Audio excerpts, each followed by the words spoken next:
मुझे मरण खां पोइ मूं ते मेहर करे सरदार मुडे अच जांसिगो मुझे सवाल जवाब ने ॾियण वेले मन ठार मुडे अच जांसिगो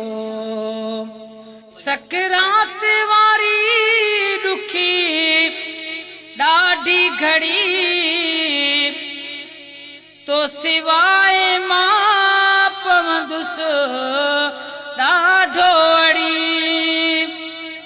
सकरात वारी दुखी ॾाढी घड़ी तो सिवाय मां पवंदुसि ॾाढो अड़ी हिक नज़र मदीने खां रखजां दिलदार मुडे अच जांसिगो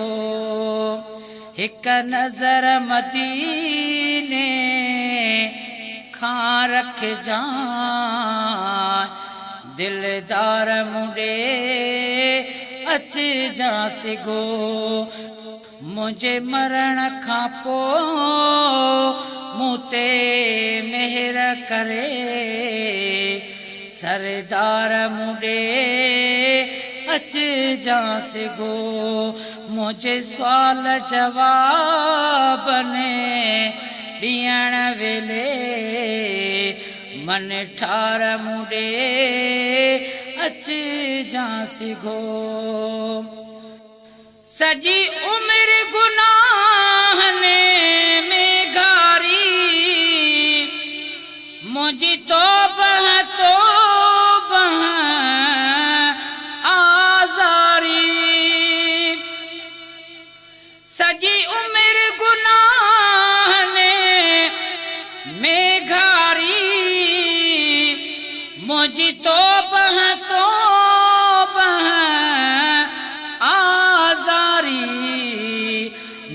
अमल चङो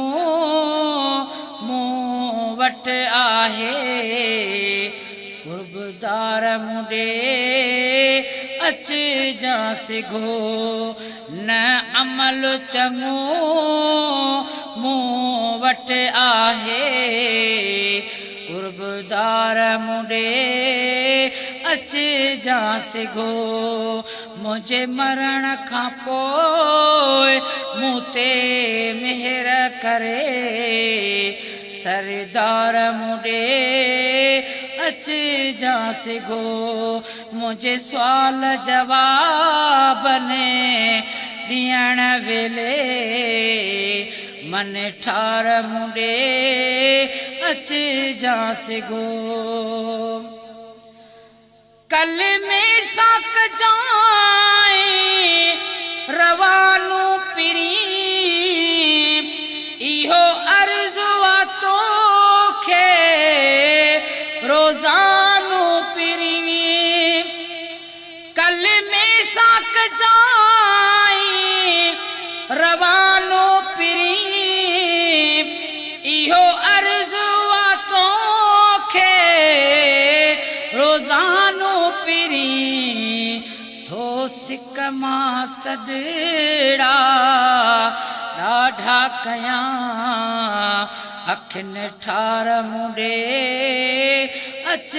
जांसिगो थो सिक मां सॾड़ा ॾाढा कयां अखियुनि ठार मुडे अच जांसिगो मुझे मरण खां पोइ मूं ते मेहर करे सरदार मुडे अच जांसिगो मुझे सवाल जवाब ने ॾियण वेले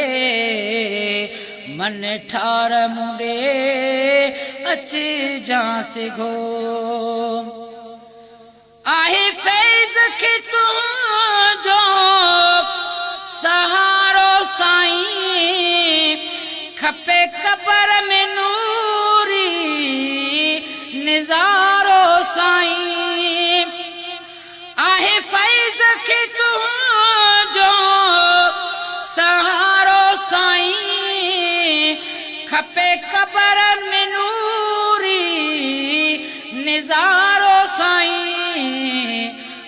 शाफी शिफाअत करण वारो शफादार मुडे अच जांसे गो आई शाफी शिफाअत करण वारो शफादार मुडे अच जांसे गो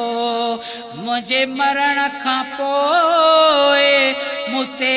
मेहर करे सरदार मुडे अच जांसे गो मुझे सवाल जवाब ने दियण वेले मन ठार मुडे अच जांसे गो मुझे मरण खां पोए मुते मेहर करे सरदार मुडे अच जांसे गो।